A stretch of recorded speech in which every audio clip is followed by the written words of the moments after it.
नमस्कार, इस एक्सप्लेनर में स्वागत है। आज हम एक ऐसी दिलचस्प कहानी पर बात करने वाले हैं जो शुरू तो एक बेहद विनाशकारी आविष्कार से हुई थी, लेकिन आगे चलकर मानव उपलब्धि की सबसे बड़ी और प्रतिष्ठित पहचान बन गई। हाँ, हम बात कर रहे हैं नोबेल पुरस्कार की। चलिए, बिना किसी देरी के शुरू करते हैं। जरा सोचिए, कोई सुबह उठे, अपना ही अखबार खोले और उसमें गलती से छप गई खुद की ही मौत की खबर पढ़े। सुनने में अजीब लगता है ना?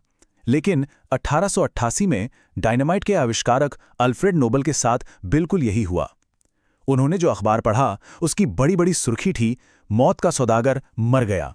बस यही वो एक झटका था जिसने उन्हें अंदर तक हिला दिया और सोचने पर मजबूर कर दिया कि आने वाली पीढ़ियां उन्हें किस रूप में याद रखेंगी। तो इस एक्सप्लेनर में क्या क्या कवर होने वाला है? हम शुरुआत करेंगे मौत के सौदागर की उस कहानी से। उसके बाद नोबेल प्राइज की दुनिया के अंदर झांकेंगे, इसमें शामिल महान महिला विजेताओं और भारत की नोबेल विरासत की बात करेंगे। और आखिर में देखेंगे उन पुरस्कारों को जो कभी दिए ही नहीं गए। पहला हिस्सा देखते हैं, मौत का सौदागर अल्फ्रेड नोबेल का उत्प्रेरक। कहानी की शुरुआत होती है अल्फ्रेड नोबेल की उस बेशुमार दौलत से जो उन्होंने अपनी जिंदगी में कमाई थी। उन्होंने लगभग 355 आविष्कार किए थे, जिनमें सबसे मशहूर था 1867 में बना डायनामाइट। इस डायनामाइट ने उन्हें अनाप शनाप पैसा तो दिया, लेकिन साथ ही एक ऐसी पहचान भी दे दी जिससे वो नफरत करने लगे थे। अब अपने नाम पर लगे इस मौत के सौदागर वाले धब्बे को मिटाने के लिए नोबेल ने जो किया वो सच में चौंका देने वाला था। 1895 में उन्होंने अपनी वसीयत तैयार की और अपनी कुल संपत्ति का 94% हिस्सा, जी हां 94%, एक ट्रस्ट बनाने के लिए दान कर दिया। ये रकम करीब 3,22,25,000 स्वीडिश क्रोनोर थी। उनका मकसद बिल्कुल साफ था, एक ऐसा ट्रस्ट बनाना जो उन लोगों को इनाम दे जिन्होंने मानवता की सबसे ज्यादा भलाई की हो। दूसरा हिस्सा, नोबेल पुरस्कार के अंदर प्रतिष्ठा की कार्यप्रणाली। चलिए थोड़ा पीछे चलते हैं और समझते हैं कि जब 1901 में ये पुरस्कार पहली बार शुरू हुए तो आखिर नियम क्या थे। शुरू में अल्फ्रेड नोबेल की वसीयत के हिसाब से सिर्फ 5 कैटेगरीज को ही तय किया गया था। ये थीं भौतिकी, रसायन, चिकित्सा, साहित्य और शांति। काफी बाद में 1968 में एक और कैटेगरी इस लिस्ट में जोड़ी गई, आर्थिक विज्ञान यानी अर्थशास्त्र। इसे स्वीडन के सेंट्रल बैंक ने एक अपवाद के तौर पर शुरू किया था। अब एक बड़ा सवाल आता है कि इन विजेताओं को आखिर मिलता क्या है। हर नोबेल विजेता को 3 बहुत ही खास चीजें मिलती हैं।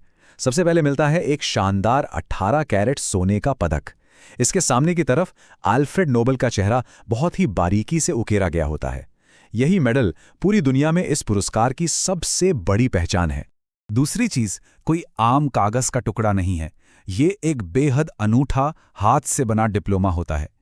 इसे स्वीडन और नॉर्वे के खास कलाकार और कैलीग्राफर्स चर्मपत्र यानी पार्चमेंट या हाथ से बने कागज पर तैयार करते हैं। हर एक विजेता के लिए इसे अलग से डिजाइन किया जाता है, बिल्कुल किसी खास कलाकृति की तरह। और इन बेशकीमती मेडल्स और डिप्लोमा के साथ साथ मिलती है एक बहुत बड़ी नकद रकम। आज के समय में ये रकम करीब 1,10,00,000 स्वीडिश क्रोनर तय की गई है। यहां ध्यान देने वाली एक खास बात यह है कि एक कैटेगरी में यह पैसा ज्यादा से ज्यादा 3 विजेताओं के बीच ही बांटा जा सकता है। आगे बढ़ते हैं तीसरे हिस्से पर, अग्रणी महिला विजेता, इतिहास के मील के पत्थर। अगर पुराने आंकड़ों पर नजर डाली जाए तो उन 67 महिलाओं का बहुत ही बड़ा प्रभाव दिखता है, जिन्होंने अपनी प्रतिभा से अलग अलग क्षेत्रों में कुल 68 नोबेल पुरस्कार अपने नाम किए हैं। अगर इस डोनट चार्ट में इन पुरस्कारों का बंटवारा देखा जाए तो पता चलेगा कि शांति और साहित्य के क्षेत्रों में महिलाओं का हिस्सा काफी बड़ा और असरदार है।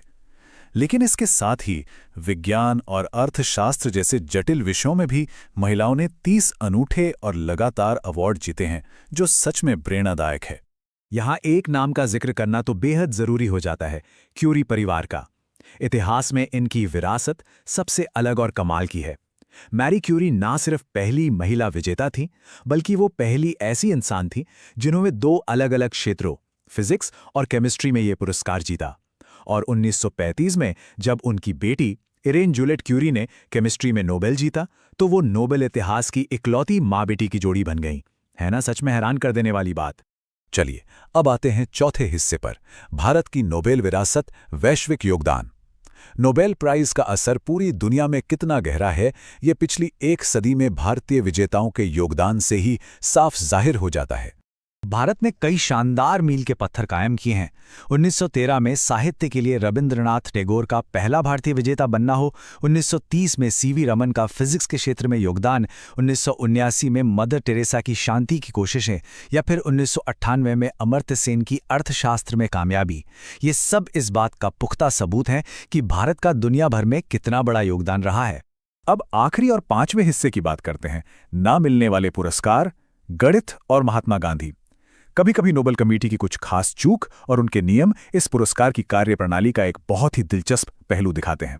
अक्सर एक बहस बहुत होती है कि आखिर मैथमेटिक्स यानी गणित में नोबेल क्यों नहीं दिया जाता। इसका कारण अल्फ्रेड नोबेल की सोच में छुपा है। वो सिर्फ ऐसी खोजों का समर्थन करते थे जिसका फायदा और असर मानवता को सीधे तौर पर दिखाई दे। उनके हिसाब से गणित बहुत ही ज्यादा थ्योरी पर आधारित और अमूर्त विषय था। लेकिन इस कमी को पूरा करने के लिए 1936 में फील्ड्स मेडल की शुरुआत की गई। ये हर 4 साल में दुनिया के सबसे बेहतरीन गणितज्ञों को दिया जाता है, जिनकी उम्र 40 साल से कम हो। एक तरह से गणित के क्षेत्र में ये नोबेल के बराबर का ही सम्मान है। अब आते हैं उस सवाल पर जो शायद इसका सबसे बड़ा विरोधाभास है। शांति के सबसे बड़े प्रतीक ने ये पुरस्कार कभी क्यों नहीं जीता? अहिंसा के पुजारी महात्मा गांधी को कभी नोबेल शांति पुरस्कार ना मिलना सबसे ज्यादा हैरान करने वाली बात लगती है। इसके पीछे कई तकनीकी और दुर्भाग्यपूर्ण कारण थे। 1947 से लेकर 1948 के बीच उन्हें 5 बार नामांकित किया गया, पर 1948 में आखिरी नॉमिनेशन की डेडलाइन से ठीक पहले उनकी हत्या हो गई। कमेटी के बहुत ही सख्त नियम मरणोपरांत यानी मौत के बाद पुरस्कार देने की इजाजत नहीं देते थे, और उस वक्त इस इनाम की राशि लेने के लिए उनका कोई आधिकारिक ट्रस्ट या संगठन भी नहीं था। बस इन्हीं उलझनों के चलते ये पुरस्कार उन्हें कभी मिल ही नहीं पाया। तो इस विश्लेषण को खत्म करते हुए एक आखिरी प्रश्न सामने आता है। 120 सालों के इस लंबे सफर के बाद क्या नोबेल पुरस्कार मानव की महानता को तय करता है, या फिर महान लोग नोबेल पुरस्कार की पहचान बनाते हैं? सोचने वाली बात है कि क्या ये सख्त नियम सच में इंसानी उपलब्धि को पूरी तरह नाप सकते हैं, या फिर सबसे बड़ी विरासत इन सोने के पदकों की चमक से कहीं आगे होती है? यह एक ऐसा सवाल है जिस पर जरूर विचार किया जाना चाहिए।